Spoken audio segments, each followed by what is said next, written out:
Hola, buenas noches. Le doy la bienvenida a Día Político por TSI. Gracias por seguir nuestras emisiones. Esto es lo último en noticias.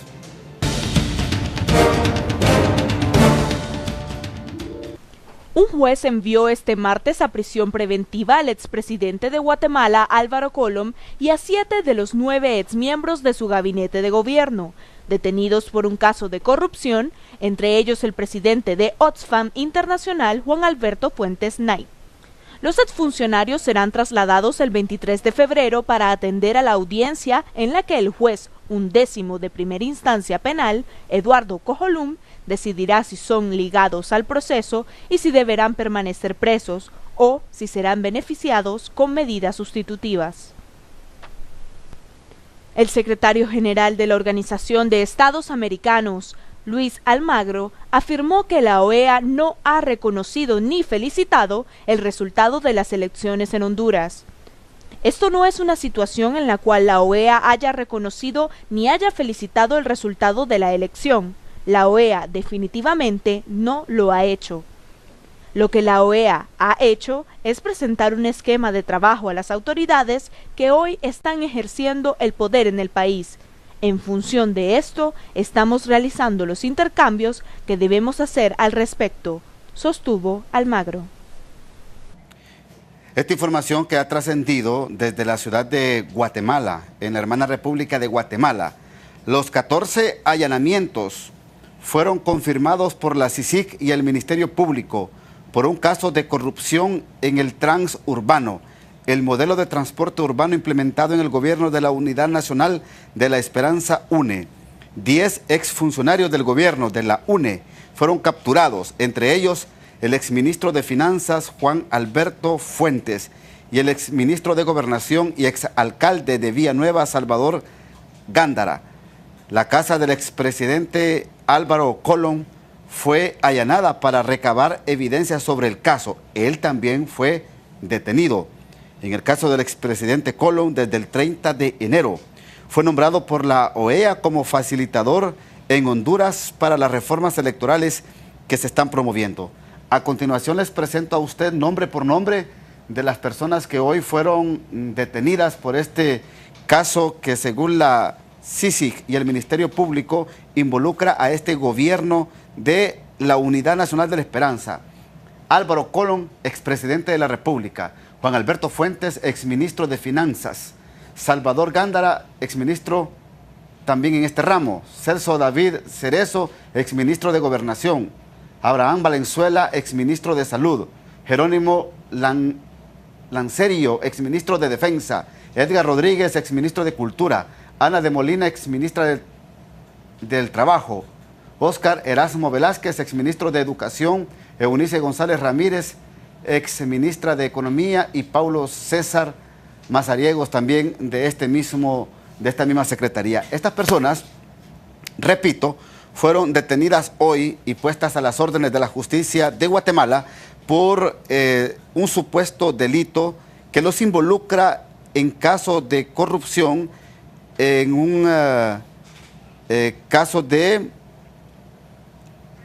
compra de transporte en este país centroamericano. Tendrán que rendir cuentas, pero lo que llama poderosamente la atención es que la semana pasada anduvo aquí en el país el expresidente Álvaro Colom, y él estaba promoviendo, junto con otros sectores del país, estas ansiadas reformas electorales. Él fue nombrado directamente por don Luis Almagro, secretario general de la Organización de Estados Americanos, para que sea el facilitador de estas ansiadas reformas electorales en Honduras. Más adelante tendremos más detalles sobre esta información, reacciones también, por supuesto, de este tema, y aquí tenemos también invitados especiales que vamos a hablar referente al tema de las reformas electorales en Honduras. Mientras tanto, mire, cuando la gente llega al poder, yo creo que también aquí debería haber una regulación por parte de del mismo Tribunal Superior de Cuentas que investigue. No es posible que funcionarios municipales, cuando lleguen a ocupar un cargo en la alcaldía municipal, de un solo plumazo vengan y se incrementen el salario. Yo pregunto, lo hicieron en un cabildo abierto. Esto pasó en Santa Rosa de Copán. Y en este tema se refiere el actual diputado liberal Juan Carlos Elvir en esta entrevista que le ha dado al periodista Ramón Rojas, que también el diputado liberal se refiere a la crisis interna del Partido Liberal de Honduras.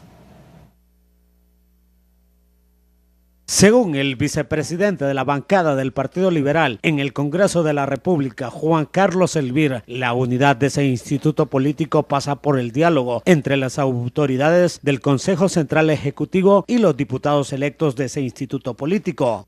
Tiene que unirse, tenemos que hacerlo. ¿Pero por dónde pasa? No, pasa por el diálogo. Obviamente que al principio siempre hay bruma, la marea tiene tendencia temporalmente a aumentarse, pero yo estoy seguro que nadie de los que estamos ahí vamos a requerir o devalorizar el criterio de que en estos momentos de crisis la unidad sí es un preponderante a atender. Además, el exalcalde de Santa Rosa de Copán y actual diputado Juan Carlos Elvir se refiere al aumento que la corporación municipal le aprobó al alcalde de esta ciudad, Aníbal Erazo Alvarado. Sí escuché el día de toma de posesión el tema del alcalde municipal y en alguna medida polémica que ha habido en algunos medios y otras acciones de los ciudadanos con respecto al tema. Solo apelar a algo que creo que todo funcionario público debe entender. La transparencia no significa el hecho de que yo diga que lo estoy haciendo transparentemente, sino significa la percepción que la ciudadanía tiene sobre mi gestión y sobre mi acción. Y nunca debemos de dejar de divorciarnos nosotros del criterio de que cuando uno entra en la función pública, prácticamente uno pasa a ser propiedad de la ciudadanía, pasa a ser propiedad de aquel que le ejerció el sufragio e inclusive aquel que no ejerció el sufragio. Porque ya hacer gobierno es diferente y eso es la intención de responsabilidad que tenemos que tener todos en la función pública. En Santa Rosa de Copán, Ramón Rojas para Día Político de TSI. Primera pausa del programa, ya con nosotros el abogado Marco Ramiro Lobo, magistrado del Tribunal Supremo Electoral. Mire usted, se está readecuando o replanteando el paquete de reformas electorales que ya el Tribunal Supremo Electoral en el 2012 envió al Congreso Nacional de la República. Bien, ha trascendido que en los próximos días se estaría como reordenando, replanteando estas figuras que pueden ser incluidas en esta petición generalizada del país y de la comunidad internacional en el tema de las ansiadas reformas electorales. Después de la pausa, ya volvemos.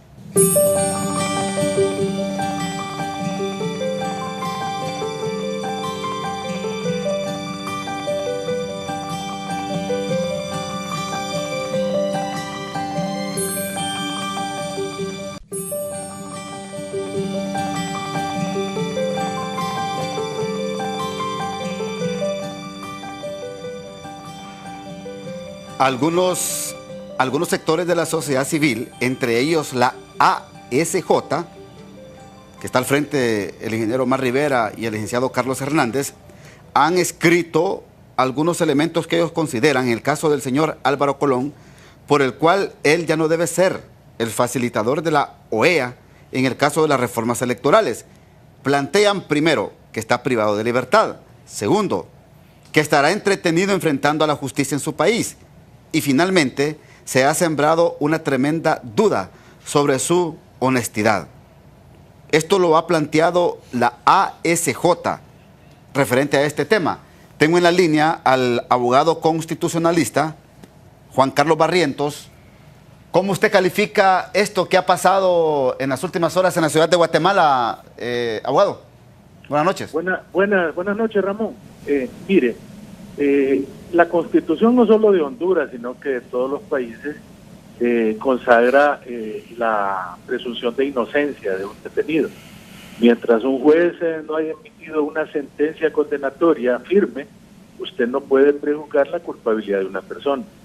Sin embargo, lógicamente, esta situación que ha ocurrido en Guatemala coloca en entredicho al señor Colón y siento yo que lo inhabilita para continuar en su labor de facilitador de un diálogo, y yo tengo la seguridad que más bien la OEA lo va a sustituir, porque no podemos nosotros estar en una situación como esta, y yo coincido con lo que dice la AFJ. Él va a estar en un problema judicial, no sabemos si el juez le va a dictar detención preventiva, y una persona así que tiene incierta su responsabilidad criminal en ese hecho, no puede lógicamente participar como facilitador de un diálogo. creo yo que en las próximas horas la OEA sabiamente deberá de emitir un comunicado y presentando a otro facilitador, si no, bueno, no solo el señor Colón existe. Abogado, aquí vienen varias preguntas. Por ejemplo, es que no se daba cuenta el señor Luis Almagro de esta investigación que se estaba realizando en Guatemala por parte del Ministerio Público y la CICIG referente a este caso, sino que el 30 de enero, hace poco, hombre, nombra al señor Álvaro Colón como facilitador. Y no lo nombró también para que viniera en la misión observadora del proceso electoral. Acuérdese usted que él estaba con el expresidente Quiroga. Entonces, eso le demuestra a usted dónde anda orbitando el señor Almagro, secretario de la OEA. Imagínese que pone una carta al presidente Juan Orlando Hernández diciéndole que va a colaborar plenamente con su nuevo gobierno. Y después aparece el día de ayer con un tuit diciendo que no reconocen de parte de la OEA que Juan Orlando haya ganado las elecciones. Entonces, eso le demuestra a usted, ¿verdad?, qué tipo de persona es la que está manejando la Secretaría General, que se atreve a expresar criterios en nombre de la OEA, cuando él simplemente es un funcionario más de la OEA, el secretario general. Yo sigo creyendo, abogado, con el respeto, porque aquí tengo también al abogado Marco Ramiro Lobo, que vamos a hablar de este tema más adelante. Yo considero que esto como que es un aviso, en el sentido de que los hondureños podemos, si se busca gente capaz, honesta, transparente, ser facilitadores de reformas electorales en Honduras. Pero siempre estamos recurriendo a la ONU, a la OEA, a países amigos, y quienes lo piden no participan en las mesas de diálogo. Abogado. Lo que pasa es que aquí tenemos la cultura de la descalificación. Cuando una persona no coincide con mi criterio, inmediatamente empezamos a denigrarlo, a rebajarlo, a peyorizarlo. En Honduras tenemos y contamos con valiosos elementos que perfectamente pueden hacer esa facilitación. Personas que han trabajado en el tema electoral, y cada partido político tiene ya definido qué es lo que quiere con respecto a la reforma electoral. Pero perfecto. Aquí, ¿sabe qué pasa? Que todo se subsume en el hecho de que como reforma electoral entienden que me den a mí un representante en el tribunal. Para ellos en eso consiste toda la reforma, que me den un representante.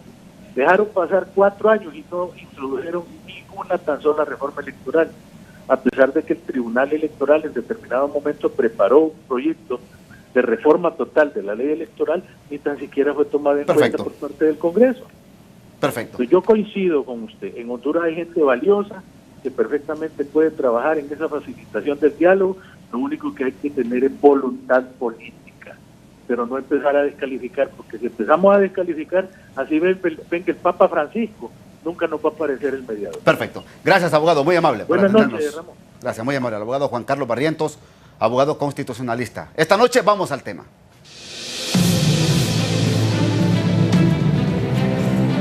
Tendrá que reordenar, algunos hablan readecuar, pero tendrá que reordenar el paquete de reformas electorales que enviará al Congreso Nacional de la República el Tribunal Supremo Electoral, que modifica la representación en las mesas electorales receptoras de los partidos políticos, sistema de transmisión de resultados, una nueva tarjeta de identidad, la segunda vuelta, tema de reelección presidencial,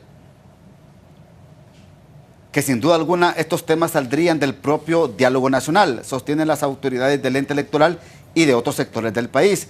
Se propondrá también un nuevo sistema de financiamiento de campañas y rendición de cuentas, entre otros. En el 2012, el Tribunal Supremo Electoral envió al Congreso Nacional un paquete de reformas electorales, pero las mismas fueron engavetadas y nunca fueron consideradas por la Comisión de Asuntos Electorales del gobierno o del Congreso anterior, que lo coordinaba y lo dirigía el diputado liberal Alfredo Saavedra.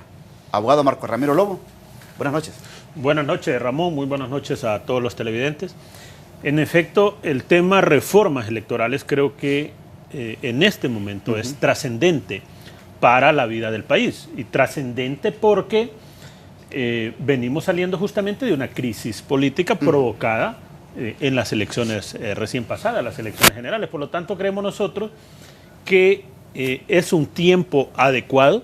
Las reformas deben hacerse con suficiente tiempo. Y yo no hablo de parchar la ley electoral o reformas a la actual ley electoral. Yo hablo de una nueva ley electoral. Correcto. Que realmente modifique todo el esquema bajo el cual hemos venido desarrollando los procesos electorales en nuestro país. Porque el error más grave sería volver a desarrollar un proceso electoral con este esquema sobre el cual se ha demostrado hasta la saciedad que está totalmente agotado y que necesitamos un nuevo esquema de participación electoral. Comparto con usted. ¿Sería un error volver a un proceso eleccionario Claro. con estas condiciones? Claro, sería sumamente Sería grave. un error. Y un error grave que tendría consecuencias lamentables como las que estamos viviendo en este momento. Yo creo que es el momento de sentarse, el diálogo obviamente es la herramienta más civilizada para encontrar acuerdos. Y creo que sobre este tema electoral debe hacerse un énfasis muy especial y debe, Ramón, abordarse el tema del Censo Nacional Electoral. Correcto. Usted sabe que en todo este proceso se habló de un Censo Nacional Electoral inflado con personas fallecidas. El tema de los traslados electorales. Usted vio cuántos problemas se generaron por el tema de traslados electorales.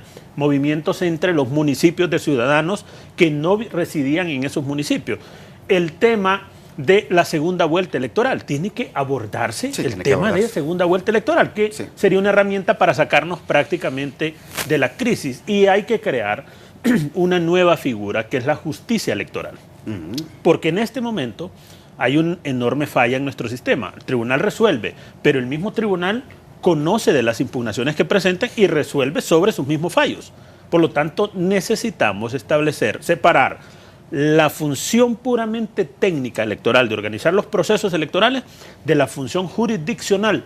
Debe haber la justicia electoral, tribunales electorales ad hoc que se conformen para la vigencia de los procesos electorales. Estamos hablando de jueces electorales que conozcan de los recursos que se interponen contra el Tribunal Supremo Electoral. Ahora, esta instancia estaría aparte de lo que podría ser un recurso ante la Corte Suprema de Justicia, que sería la última instancia. O pudiésemos dejar a la justicia electoral como último recurso, para que conozca en su totalidad. Es decir, que no vaya a la Corte Suprema. Que no vaya a la Corte Suprema de Justicia, sino que crear lo que es la justicia electoral, que tiene que ser paralelo a lo que es la administración del proceso electoral. Si usted tiene un tribunal que organiza, que dirige, que supervisa, que controla el proceso electoral, no puede el mismo tribunal resolver sobre sus mismos fallos, porque indudablemente cuando usted interpone un recurso prácticamente no está teniendo ningún efecto. Las resoluciones del tribunal tienen que ser revisadas por otra instancia que sea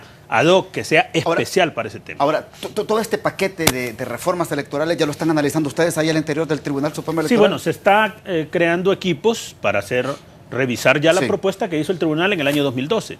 El año 2012 el tribunal propuso modificar el tema de mesa electoral, que es otro tema trascendente en los procesos electorales. O sea, no podemos seguir administrando procesos electorales con representantes de los partidos únicamente en la mesa electoral. Yo comparto ese término de la ciudadanización de las mesas. Sí, y no es sacar a los partidos de escena, ¿va? O sea, no es que los partidos no van a poder estar, sí deben estar, pero como observadores, no como administradores del proceso, porque el Tribunal Supremo Electoral, el día de las elecciones, no tiene control del proceso. Abogado, ¿ahí se dan los fraudes electorales en las mesas? Ahí se dan muchas circunstancias oscuras, muchas circunstancias que al final no contribuyen a la transparencia de los procesos Porque electorales. hay que ser claros, ustedes como Tribunal Supremo Electoral, y esto lo debe de saber el pueblo, que yo creo que ya lo sabe usted, amigo televidente, pero es bueno decirlo, en el día de las elecciones, tanto primarias como generales, el Tribunal Supremo Electoral ya no mete las manos. Ahí en las mesas electorales, ahí, mire, ve. Ahí en ese procedimiento son los partidos políticos con sus representantes que tienen el control absoluto de las mesas. Exactamente. O sea, el tribunal el día de las elecciones... Así como está la ley ahorita, ¿verdad? Así como está la ley. En primer lugar, no sabe quién está en una mesa. No sabemos si se ha capacitado o no está capacitado y obviamente si cumple o no cumple los requisitos. Mire, muchas veces en las mesas electorales llegan ciudadanos que no cumplen los requisitos, que están inhabilitados en el Censo Nacional Electoral, pero como ellos van en representación de un partido y el único requisito es que porten su tarjeta de identidad, ejercen el sufragio aún a pesar de estar inhabilitados dentro del censo electoral. Hoy más que nunca se necesitan estas reformas electorales en el país. Sí, definitivamente. Definitivamente. Sería un suicidio político volver a un proceso electoral con la actual ley electoral y con el actual esquema que tenemos. Definitivamente yo creo que la responsabilidad en este momento recae sobre toda la sociedad y sobre la clase política nacional. No, usted está ahí adentro y él sabe por qué lo dice. Él sabe por qué lo dice el magistrado Marco Ramiro Lobo, magistrado del Tribunal Supremo Electoral. Segunda pausa del programa, ya volvemos.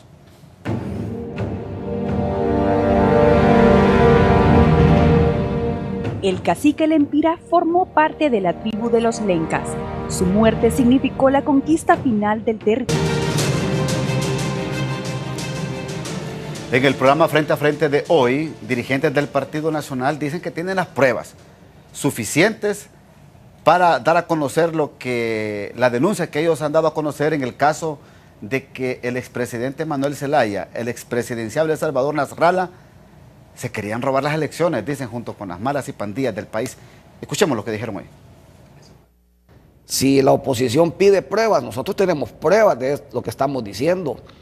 En Santa Bárbara, que es un departamento fronterizo con Cortés, se dieron hechos muy fuertes.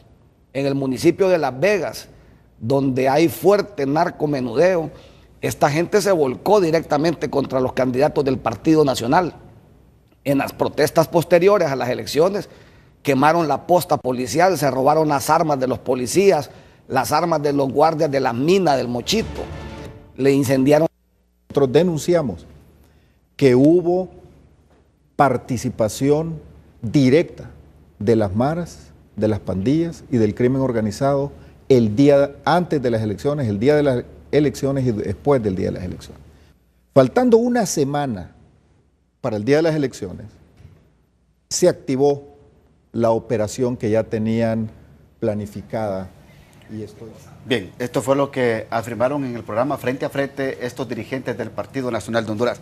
Siempre en el tema esto de las reformas electorales, lo que le ha pasado al expresidente de Guatemala, Álvaro Colón, ¿tendrá algún impacto esto? Porque es el facilitador de la OEA para estas reformas electorales. Bueno, el expresidente Colón nos acompañó en el proceso electoral, incluso era el subjefe de la misión junto con el presidente Jorge Quiroga. Ellos tuvieron una participación muy importante. La OEA desplegó un equipo en todo el territorio nacional muy importante. Obviamente ya lo que se deriva, los hechos que han ocurrido en Guatemala, ya obviamente es responsabilidad exclusiva del presidente Colón, sabrá enfrentarlo, obviamente lo va a descalificar como un moderador del diálogo en Honduras. Perfecto. Temas como, por ejemplo, reelección presidencial, transmisión de resultados electorales, nueva tarjeta de identidad. Sí. La tarjeta de identidad es fundamental. Sí. O sea, si estamos hablando de reestructurar nuestro sistema, sin duda alguna que el tema de identificación tenemos que hacerle un abordaje totalmente diferente. Porque eso de que activistas de los partidos saquen las tarjetas de identidad, las lleven a sus casas, las entreguen, claro que eso desnaturaliza los procesos electorales. Si aprobamos una nueva tarjeta de identidad, obviamente se hace una depuración automática del censo. Sí. Pero en el caso del censo, Ramón, necesitamos encontrar otros mecanismos para hacer su depuración. En la actualidad, el censo solo se puede depurar de una sola manera. Sí. Y usted ve cómo en los barrios, en las comunidades, en los caseríos, la gente dice ya murió fulano, pero está en el censo.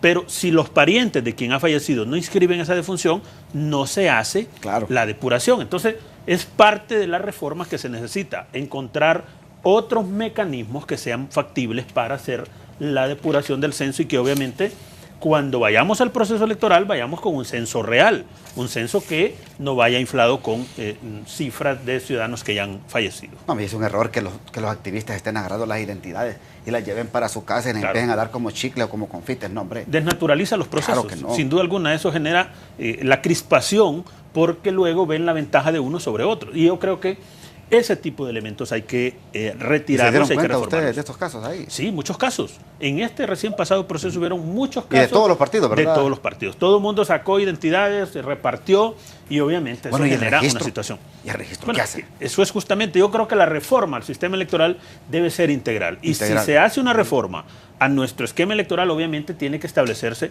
una reforma también al Registro Nacional de las Personas. Perfecto. Segunda vuelta también, ¿verdad? La segunda vuelta debe ser un mecanismo que debe implementarse para tener presidentes con mayor legitimidad. Perfecto. Así rápidamente, mire esta foto del diputado Roy Dagoberto Cruz Pérez, Él es primo hermano del actual presidente de la Corte Suprema de Justicia. Han pedido su inhabilitación. Él es diputado por el departamento de Copán. ¿Se va a pronunciar en las próximas horas el tribunal en este caso? Sí, la Constitución de la República es muy clara en los casos en los que quienes no pueden ser electos diputados. Los parientes en el 4º grado de afinidad y segundo de consanguinidad automáticamente no pueden ser electos diputados de parientes del presidente de la Corte. ¿Va? Sí, artículo 199 constitucional, así es, numeral 10. Numeral 10. Así lo establece claramente. Obviamente el tribunal tendrá que conocerlo si se acredita, si se documenta, si se prueba que el diputado es primo hermano del presidente de la Corte. La Constitución de la República y la ley electoral establecen que no puede ser diputado. Gracias, abogado, muy amable. Muchas gracias, Ramón. Por acompañarnos aquí en el programa Día Político. Que Dios bendiga a Honduras. Los dejo con la joya del día.